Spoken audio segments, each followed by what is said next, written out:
This week on Pop the History Makers, Chris Bostock, probably the driving force behind JoBoxers. Certainly today is. He's the one who really got it together with the 3 CD box set that's out now. And we're going to hear stories not only of JoBoxers, his time in Bristol, and of course, when he played for Paul Weller and Dave Stewart. So stick with me. Chris Bostock, welcome. I mean, this must have been an absolute labor of love to get this box set together. And the weird, it's not really a weird thing, but what's amazing to me, whenever I mention the name JoBoxers, people go, oh my God, yeah, I love JoBoxers. And it's sort of like a moment in time, but because of this CD box set, it feels much more like a legacy. How much work was it, and what did you have to go through to get this together? It started back in 2006 when Just Got Lucky, the single, was used in The 40-Year-Old Virgin with Steve Carroll and Lindsay Lohan's Just My Luck. And it caused quite a sort of, it revitalised the band really. The website hits went through the roof, and so I started asking the band, do you fancy releasing these 2 lost albums? But nobody knew where the master tapes were. So we searched high and low and nobody knew where they were. And we thought Sony had some, and we thought maybe we didn't quite know where the rest had gone. So it took forever to find them, really. Were you in good contact with the band? Yeah, I've always kept in contact with the band, you see, because I started the JoBoxers website about 20 years ago. And it was the reason for starting it was because with the band, we made 6 promo videos and each one cost £20,000, which would be 60,000 in today's money. So it was a lot of money was spent, and I just wanted them to be seen again. So I started the website, and this was before YouTube came along. And so I was streaming them from the website. So I'd always kept in contact with the band. Yeah, we'd always been friends. And of course, we'd all played in bands since JoBoxers as well, with each other. I mean, these are tracks that, you know, some of us hadn't heard. Obviously, you know, you were there, you heard them, but some of us hadn't heard. Was it surprising for you to go back, or were they things that were very present in your mind? Well, to me, they were just part of the set, you know, because the public hadn't heard them, but we knew them, and they're all, you know, like our family of songs, really. And when we did the UK tour in 2022, half the set was actually those songs, missing songs, because they were our favourite ones. So it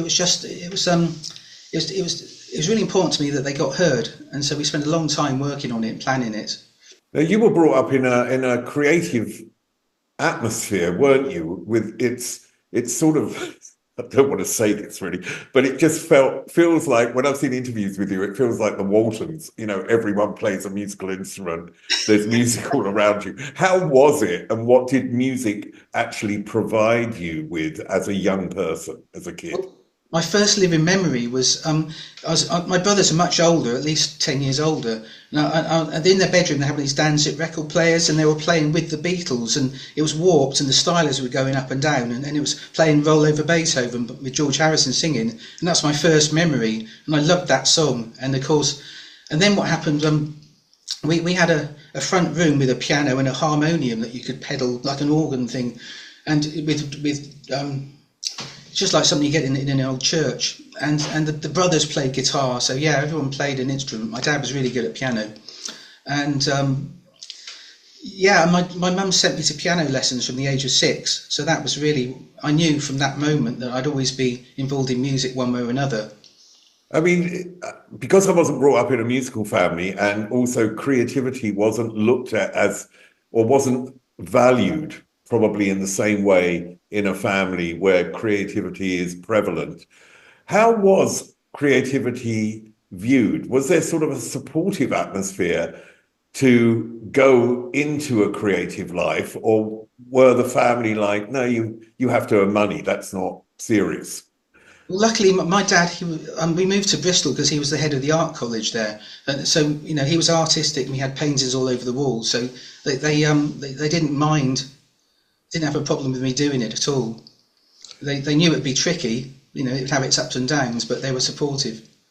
What about being 10 years younger than your brothers? Yeah, a couple of brothers. Yeah, brothers. Yeah, okay. Being 10 years younger than older brothers does that make being brought up different, do you feel?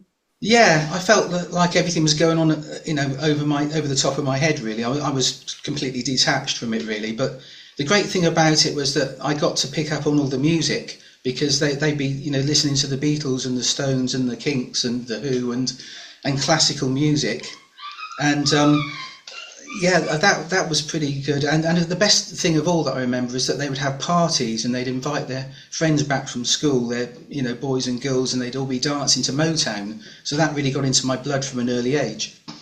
So their music sort of infused into you what they were into. Completely, yeah, yeah.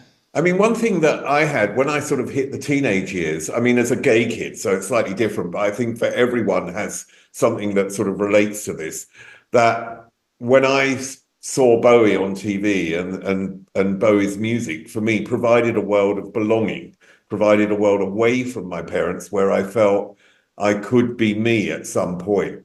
And so music was a sort of escape. Was it ever that for you? Did you feel isolated in some way because of the age gap, or I don't know, whatever it was? Well, not really, but Bowie had the same effect on me. Like so many people, I saw that famous Starman on Top of the Pops that everyone it blew everyone's mind, didn't it? And I remember going to school the next day and asking all the kids in the know with the music, who was that, or what was that on Top of the Pops last night? And they're going, it's David Bowie, and they all had it already written on their rucksacks. They already knew about him. Did you get the haircut? Yeah. I looked like Linda McCartney. That was the only problem. You said that you learned piano when you were 6, and so that was, the first instrument. When did the guitar start to sort of be more valued for you? My older brother, he was really good guitarist and still is, and so he was an influence. And I kind of switched to guitar when I was about 12 years old, and I assumed I'd be a sort of guitarist and backing vocalist in a band. That was kind of modelling myself around that kind of future, really. Yeah, it was a big thing. So who were your idols in terms of guitar at that point in the very early years? Well, probably Pete Townsend, George Harrison, people like that. So how did you view them? Because whenever you talk, I don't know if this. I mean, it's a real cliche, but there is some truth in this, that having a guitar makes you more attractive. It's something to hide behind, isn't it? So something that gives you confidence. Quite possibly, yeah. Did you, the guitar, being at school, being a teenager, and then you meet like-minded people, don't you? Once you sort of get into something, other people are attracted to you because they're interested, and so this is how bands seem to form. So were you connecting with people, at that age and sort of built, I don't know, sort of a group of people that you could be creative with? Yes, I mean, I would have regular sessions in our front room, our music room, as it were. People would come over and we'd have little jam sessions. And at school, of course, it could be divided into people that like football and people that like music, pop music. And so there was always a group of people that would end up forming bands. And so you get to know them all from quite an early age. It's not a massive place. I mean, it's not completely small. And I presume then there is some sense of community in the sense that everyone who's interested in music can connect quite easily. Yeah, well, what really did it in Bristol was punk rock came along in 1976 and 1977. Then suddenly the whole place took off, and everyone had was trying to get into a band or had bands, and then you had this whole music scene that surrounds it. Fanzines, loads of gigs, record shops. Everything was starting to happen, and so you get to meet all your contemporaries at that point, around about the age of kind of 16, 17. It was a really interesting era, wasn't it? That sort of mid-70s, when you had the stagnation of music on one side, and then you had this sort of resurrection of like the do-it-yourself era. Everyone can be involved. It was such a change. It was so dull before. It was so dull. sort of stagnant rock bands everywhere playing in pubs and just awful. And then suddenly everything came alive, and anyone, because the standards didn't have to be too high, people weren't scared and they all dived in and had a go. And some stuck at it and some didn't. So you went to see bands in that era. You went to there was a venue that you went to, didn't you? Really a lot, and you saw bands. What bands did you see, and what do you think you gleaned from performances from artists that has really stayed with you and that you've taken on board? Let's say. Well, I saw everything that came through the Bristol Locarno. Every week I'd be there, and it was Susie and the Banshees, Elvis Costello, the Vibrators, the Clash, the Undertones, endless. And sometimes my band would get up and support them. But yeah, the quality is always in the songs. If the songs were good, sometimes they'd just be hiding behind this wall of noise, and I couldn't get into that really. But some of the really good artists came through as a result of punk, such as the Elvis Costello and the Police, and I mean, you say you supported some bands. Is this where you supported the Clash? Yeah. Yeah. So did you get to communicate with them? Yeah, it was a real eye opener. So we supported them at Cardiff Sophia Gardens, and we got to meet them, and of course we got to see them perform up close from the side of the stage, and so that was a big eye opener because the Clash at the time were the band. They were the biggest band you could ever wish to associate with, and so we got to know them very briefly, but it was an eye-opener.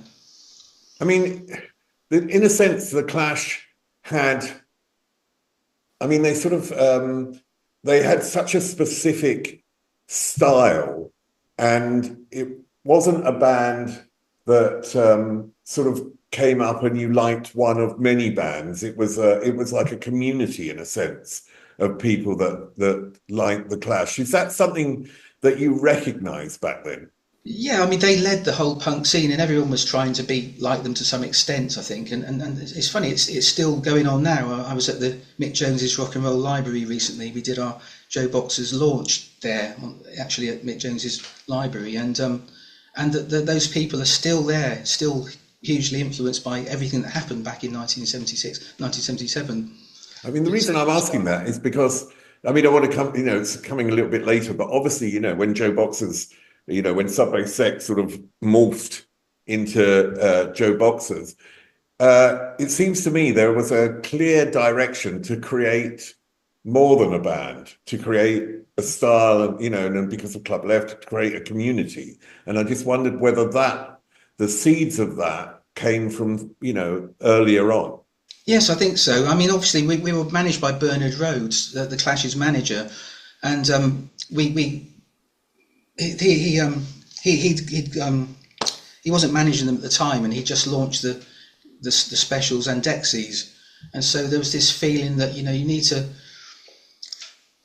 ignore everything that's going on and come up with something completely new and do it really well. And go against the mainstream. Just do something that's you, and do it better than anybody else, and then you'll get noticed. That was the way of thinking. That's amazing, because it is, it's such a clear philosophy, and also when you talk about Dexys, talk about the Clash, and the influences behind those bands are so wide, that it sort of does make sense in a way.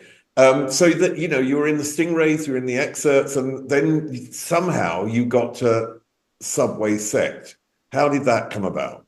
So there was a guitarist and singer in Bristol called Johnny Britton, who really looked the part, and he sounded great, and he looked great, and everyone wanted him in their band, and me included. And then Bernard spotted him and signed him up to a management deal and said, find a band in Bristol, or at least get some musicians and bring them up to London, and we'll audition them and we'll put a band together around you. So me and it was few of us went up to Bernard's studio, rehearsals, and Bernard basically picked me and Rob Marsh and Sean McCluskey and Dave Collard and to be Johnny's backing band. And then we went and recorded in Rockfield Studios. We started putting music together for Johnny, but at the same time, Bernard was managing Vic Godard, had him for a few years, and he'd accumulated a whole wealth of songs and needed a band. So suddenly we were with Vic as the new incarnation of Subway Sect. So what was your impression of Vic at the time? Because he'd sort of gone from punk to rockabilly, and then it was a bit sort of Sinatra-ish, wasn't it? It was like Sinatra swing. But Bernard had nurtured him for about 4 years, and he got very good at songwriting. He got into writing in the style of George Gershwin, Cole Porter, and was doing it very well. And we could all play that style as well. Luckily, we could adapt to that jazzier sound. And so it fitted together really well with Vic, and we went off touring all over the place with supporting people like Bauhaus and Pere Ubu and the Bureau and Altered Images, and so just got thrown into it really suddenly. How much was it at the start a collaboration, and how much was it Vic Godard's vision? Well, Vic had accumulated a lot of songs by then, so it was he bombarded us with all these songs basically, and so it was mostly Vic's composition with a bit of help from Dave Collard wrote a couple with him, and I wrote one with him, but it was mostly Vic coming up with it at that point. So this is when you recorded. This is the Songs for Sale, which was the really like credible big album from Vic Godard and Subway Sect. And you mentioned the other guys in the band, Rob Marshey, Sean McCluskey and Dave Collard. Vic fell in love. It's just such a weird story. He did. He met the love of his life, and he stopped turning up to the shows. And we were in the middle of a great big tour, and we had the Manchester Apollo. We were about to play the Manchester Apollo, and he didn't turn up. This wasn't the first time he'd done it. And so we were ready. If he doesn't turn up, what we'll do is we'll max out all the backing vocals and turn them into chants and make it entertaining and jump around a bit. And so that's what we did. And it went down really well. And it was just like nobody noticed he wasn't there. Did the love work out? Yeah, it did. Yeah, that was the end of Vic. But I mean, it's a good decision. If you fall in love, it's okay. Was there a sense of frustration then before that the things that you really wanted to do in life, between the rest of you weren't able to do? Because obviously you must have had some sort of strong connection with the other guys. Yeah, I mean, obviously we were frustrated with Vic because he wasn't putting as much into it as we were, because also we had Club Left at the time that Bernard had launched with us, and we were running that at the same time, and where different singers would get up. So we'd be rehearsing all week with different singers, and so we'd have different sets each week for Club Left at the Whiskey Go Go. And so we were ready to form something else and keep moving. And when Vic disappeared, we were eager to move on and asked Bernard to find us a new singer. I mean, when you say, you asked Bernard to find you a new singer, the bit of the story that, I've always wondered about is the fact that he went to New York because he'd seen Dig play with in London, didn't he? He'd seen him before, I think, play in London, and he went to New York. I just wonder, you've got that club, you've got people coming up and singing, and I just wondered why it wasn't someone in London. Did you already have a vision of the type of person you wanted and the type of influence you wanted? Yes, the band, we'd gone to see Buzz and the Flyers at Dingwalls with Dig singing, and we were absolutely blown away. It was amazing, never seen anything like it. And this guy's amazing. And we went and told Bernard, he said, and Bernard had already seen him. Around about the same time, we both kind of discovered Dig, because Buzz and the Flyers had supported the Clash at Bonds in New York, and Bernard was there and had already acquainted with Dig. So so Bernard suggested Dig, and we said, fantastic, do it. And so Bernard went over to New York and brought him back. So what appealed to you about Dig? What was it? Oh, the performance is just amazing. It's just amazing. He kind of came across like Elvis Presley in a way, but he was such a powerful performer. That was the thing. You'd never seen anything quite like it before. And it was because of course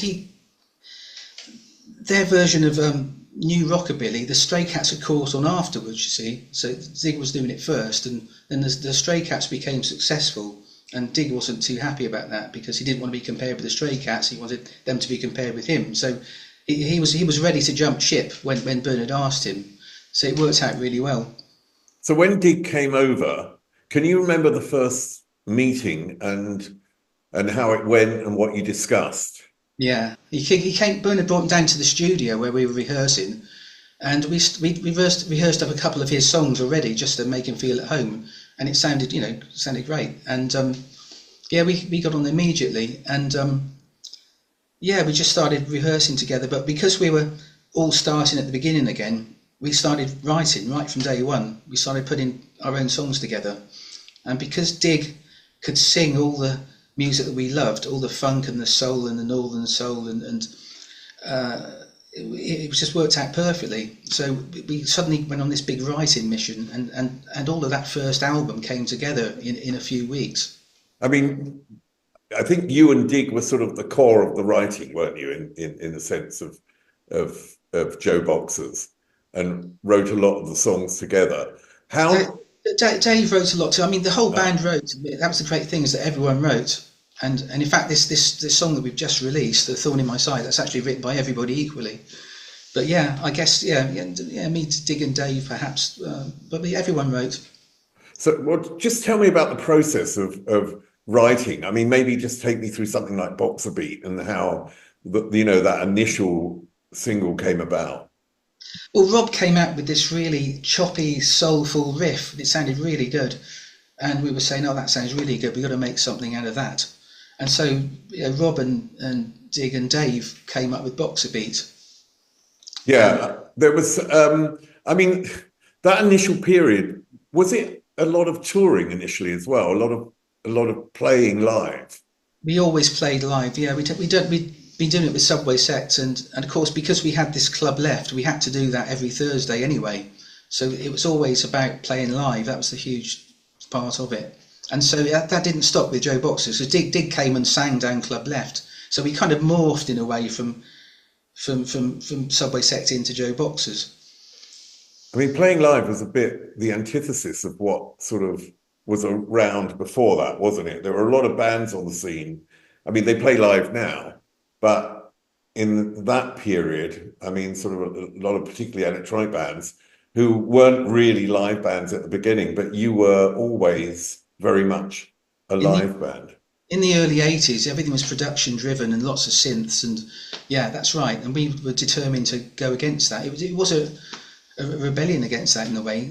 Even the clothes that we wore was a rebellion against the new romantic that had come before.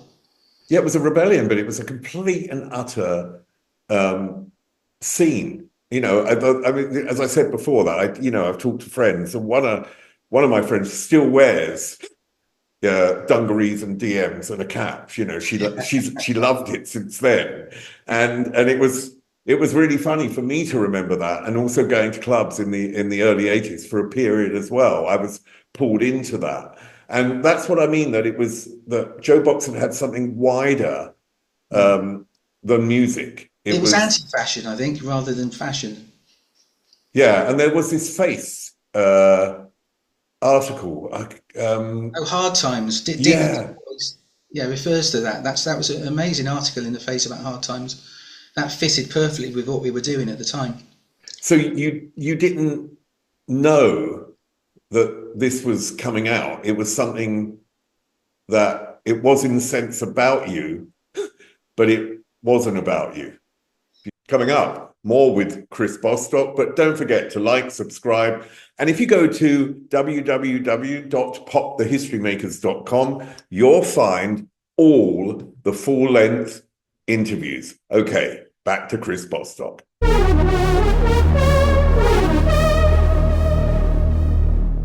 We turned our back on the sort of bow ties and the smart look that we had for the Subway Sect era. I mean, we wanted to do something completely new, so it was a complete about turn. Yeah, it was and yeah, lots of people. It was funny because we did it first, and we noticed lots of other people were doing it as well. So yeah, I think I'd like to say that we led them along, but who knows?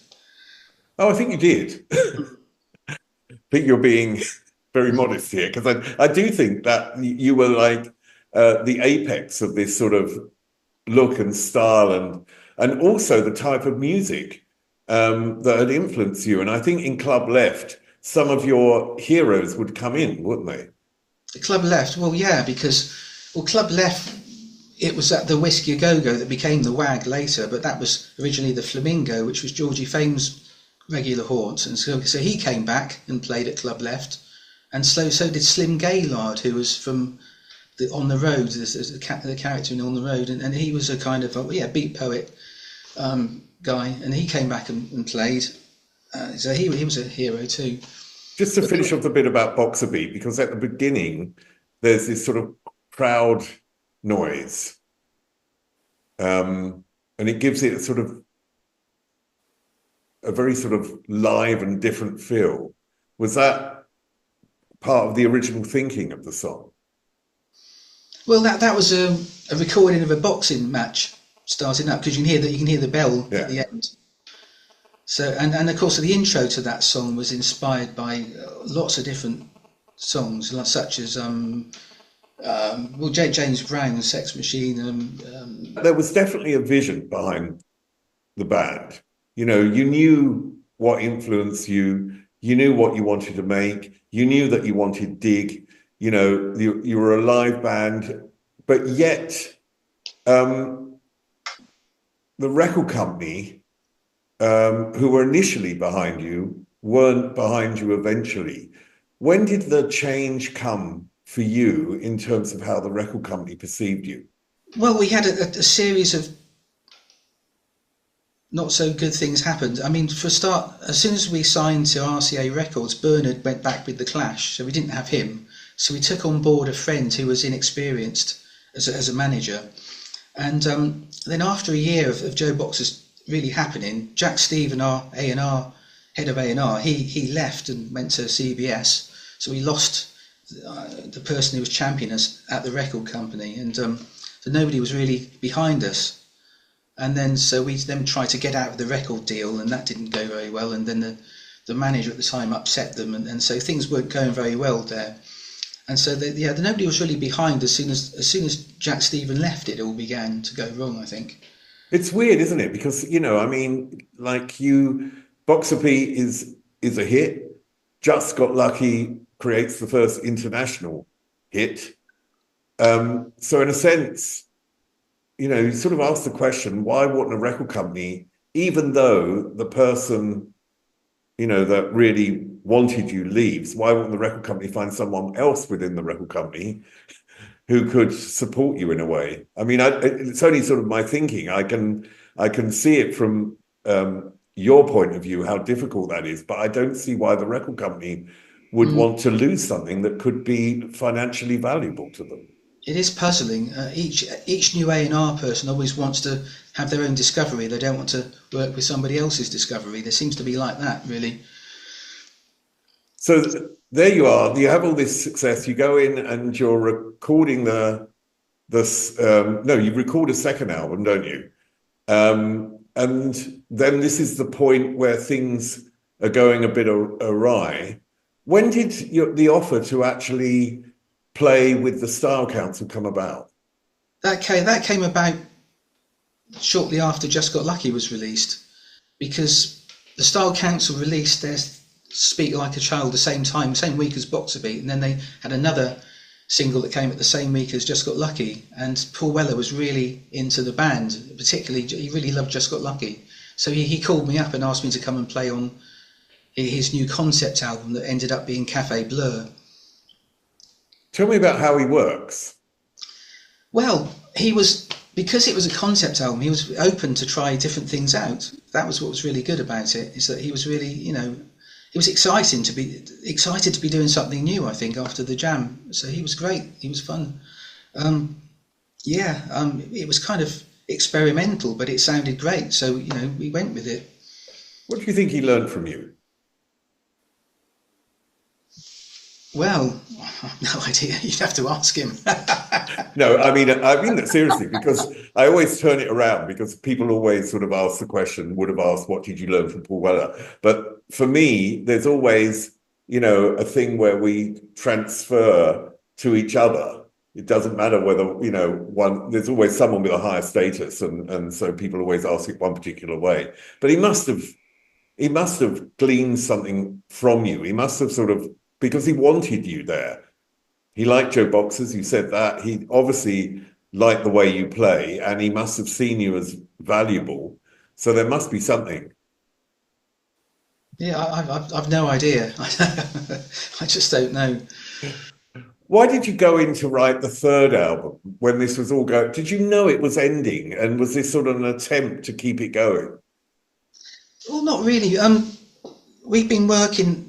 We worked and recorded this Skin and Bone album. It was a year of our lives, living and breathing this album, and then suddenly the record company decided not to release it right at the last minute, which was a real blow. So we left the label, found a new manager, and started all over again. But it's like that big chunk of your life's been taken away from you. So, but we just carried on, and we recorded this Missing Link album, about 9 tracks, almost finished it, and recorded that under our own steam, without a label. And in fact, Rob Marsh, our guitarist, put most of his own money into making that. What was the? Can you remember the exact day it happened, and the feeling that it was at the end? Yeah, the new manager shopped our tracks around and got us a deal on the table with Magnet Records, and then all of a sudden Dig and Dave decided to leave. They said, we're leaving, we're going to pursue a solo project for Dig. And so it was double whammy for the rest of us, because that was 2 albums just pulled, the carpet being pulled from under us, really. I mean, that must have been hard. I know that, you were all close, and and you remained close, but in a way, it must have felt a little bit like, oh God, it's all right for them, we've been left behind. Or did you have that feeling at all? I mean, or did you think this is how it goes? Well, we were devastated. It's a bit like sort of getting divorced or something. But we jumped straight into another project we got with Sandie Shaw. So me, Rob, and Sean worked with Sandie Shaw, and we wrote a song for her called "Go Johnny Go," and we went on a couple of big tours with her, and just carried on with it, really. I mean, Sandie Shaw was a big figure in I suppose anyone in Britain of our age in my childhood as well. So were you always a fan, or someone who was who really liked Sandie Shaw? Yeah, absolutely. She was such a '60s icon. I grew up with that music playing. It was wonderful to be working with her. She was great. Yeah. So tell me about working with her specifically. Well, she was fun. We wrote this song with her, and she was really open to trying things out. She was great. I think it worked having a sort of a tight band behind her. And what was interesting, she was up for anything. But what I liked about her songs from the '60s, they were really well orchestrated. They had some nice orchestrations in there. All sorts of orchestral instruments, and we took those and turned them into guitar parts. So we kept all the little hooks and turned it into a guitar band version. And she liked that, because she was she'd been sort of relaunched by the Smiths, and so it suited her completely. When you come in to be a band, or you're working within a band, and you contribute in that sort of way, do you own part of I mean, writing a song, obviously you do, but, I've often talked to musicians who contribute quite a lot to something, and yet they're still the musicians on the record, but not actually the owners of, some IP or whatever. Yeah, that would only come through songwriting, but also if the musicians that play on someone's record, they will get airplay royalties as well. So yeah, in our case, there'll be 2 forms of income. All right, and you work with Spear of Destiny. Yeah, that came after that. Alan Shacklock was the producer of JoBoxers, and he also produced the Spear of Destiny album. So he called me along to do the bass, and we recorded this album called The Price You Pay, and we took it on a great big tour around the UK afterwards. That was good. And at the end of this seems to be the period where Dave Stewart came essentially into your life. Yeah. Well, And what happened was I was playing with a band with Paul Thompson from Roxy Music called The Flame, and there was a singer songwriter fronting it called Jonathan Perkins who was signed to Dave Stewart's Anxious record label, and so we went off supporting the Eurythmics and the Beach Boys at Wembley and the Birmingham NEC, and as a result of that, Dave asked me to join him because the Eurythmics then split up. They did their final tour, and I was the first person Dave asked to fly out to LA and work on some new material with him. I mean, he's one of the most prolific people in the music business, isn't he? The amount of creativity that comes out of him is like unbelievable. Yeah, he's amazing. Yeah, he collaborates with the biggest names in music, and they're all queuing up to work with him because he's such an easygoing person, and also because he comes out with such great ideas, and he's really comforting to be with, and relaxing. You go in the studio with him, and you feel creative because he has that manner, that air about him. When we were recording the first album, Dave Stewart and the Spiritual Cowboys, it was called, in Los Angeles, some of the huge names would turn up to see him. Most of the Travelling Wilburys and people like Lou Reed and Roger McGuinn, and they'd all come around to collaborate. And George Harrison, of course, came round. And it was a studio in his own home, wasn't it? That's in Los Angeles. Yeah. He had his 48-track studio in the grounds of his home in LA. Yeah, and he works with people at the same time. It's like yes. He always had multiple projects on at the same time. So I had a nickname for him. I called him Multi-Mind, and I think he took it okay. What did you learn from him then? Oh well, precisely that. To juggle lots of projects at once. Don't stick to one thing. Do as many things as you can, as you've got time for, really. And he was easy to work with. We wrote a song in the back of a cab going to the airport once. I played him a backing track that I'd put together, and immediately he came up with the hook and started writing the lyrics for it. And he's just very, very fast and very, he's generous in personality as well. Do you think, in terms of your father being creative and being, I think you said he was an art teacher, has that what you gleaned from your father was this sort of creativity and to always push being creative? Yeah, I think so, because he never stopped. My dad never stopped. He always had his studio up in the top of the house, and he would always be wood engraving or oil painting or watercolours, and he'd always be doing that all the time he wasn't working. All the time he wasn't going to work, he'd be at home doing that. Now, tell me more about, because obviously this 3 CD box set has a lot of tracks where JoBoxers are live, and being, a really renowned live band at that time, and having this sort of energy that you really hear in the music, and this, I mean, that's one of the things that JoBoxers have. It's this massive energy, and even in the recorded music and videos, you feel this energy. So tell me about the sort of live aspect of JoBoxers and why you feel you were such a good live band. Well, it followed through right from Club Left and all the tours we always did. We always put the live playing first and foremost, and so when we recorded, we wanted it to have that, that live feel about it. And we didn't like, programmed music and synths. It just wasn't our scene at all. Dig particularly was influenced by some of those raunchy singers, Wilson Pickett and people from and Gene Vincent, people like that. So he wanted to get that whole live energy across. Did you tour in America? I think you did. We did a huge tour in the States, did almost every state. Who came to the tour? Who came to the tour? Yeah, I mean, because I sort of read somewhere that you supported B-52s. Oh, yes. Yeah, we supported the B-52s early on in New York, and Andy Warhol was there watching us, and that was quite surreal to see. Just standing there he was.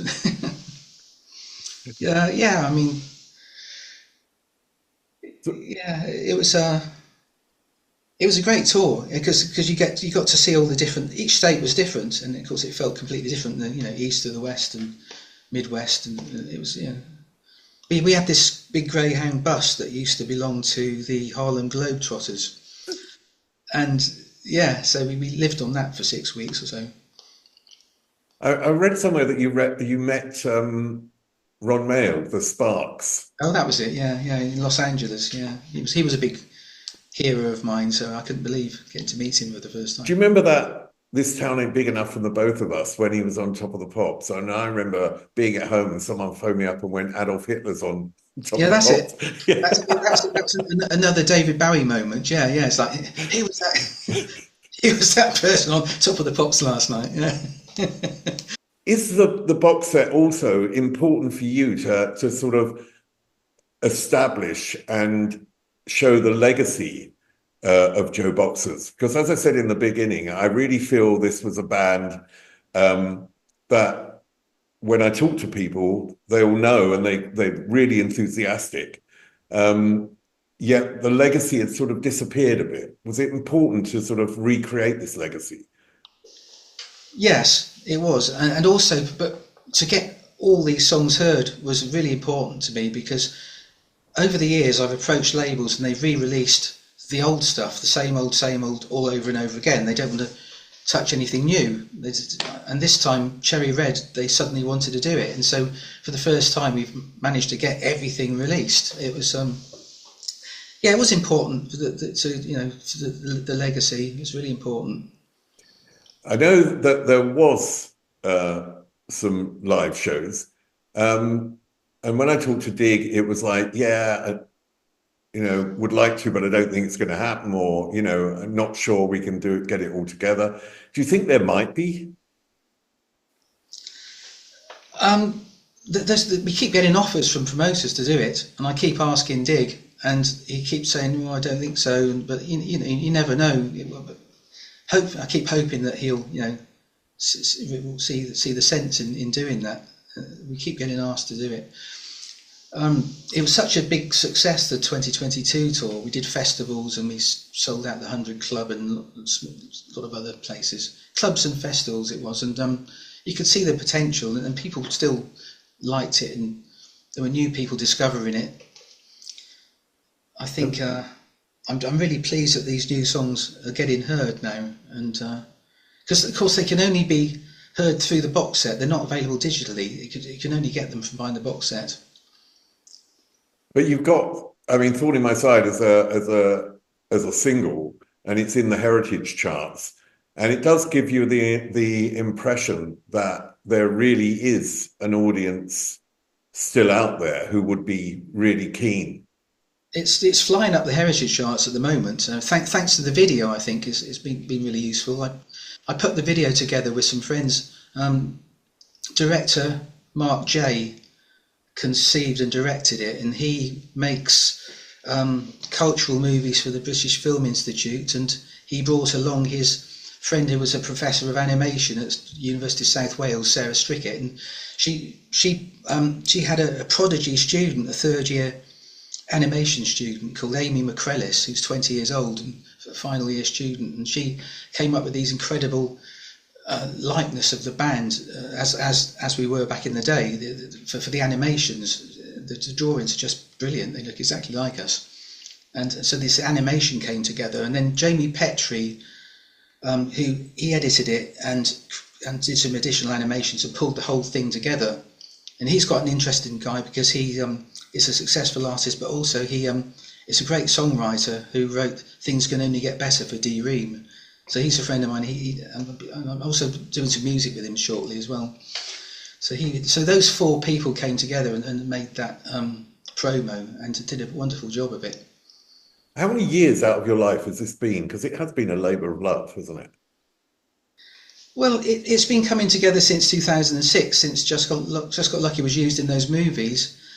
But everything really started happening about a year ago. As soon as Cherry Red nearly bit my hand off for those tapes, everything sort of started then. And I searched high and low to find them. And Cherry Red got me into Sony's vaults, and I found a lot of the recordings, but there were still lots missing. And then I traced them back to Hansa Studios in Berlin, where we recorded some other stuff, and got some more from there. And then finally, Stuart Matthewman from Sade came forward with the final missing 3, which he found in his loft, amazingly. So, and it's fantastic. So we got a complete full house of everything on multi-track or original master. So that was a great relief to know that all this stuff still existed, and I'd finally found it after this sort of, endless search. I mean, it's quite a lot of work with the rights, isn't it? I mean, who owns the rights in the end? Well, it's between us and Sony and the publishing company, who are called Concord. Okay, so with the record companies, it's just a matter of business. It's not difficult. Yeah. Luckily, Cherry Red were really good. They sorted out all the licensing. They were really good. So you mentioned Jamie Petrie. Is there anything else on the horizon that you're going to be doing? Yeah, me and Jamie are going to be working together on a musical project shortly, which starts in a few weeks' time. He's a great singer as well. He's a great songwriter. Can you tell me a bit about the project? Well, he's got an art show coming up, and we're going to put a band together around that art show. So it'll be sort of audio and visual rather than just visual. So hopefully that will start something interesting off. Yeah, it sounds like, you're in a fairly exciting period of your life that, having got this JoBoxers box set together and now, working on other stuff. I mean, in a sense, are there musicians that you are really keen on working with in the future?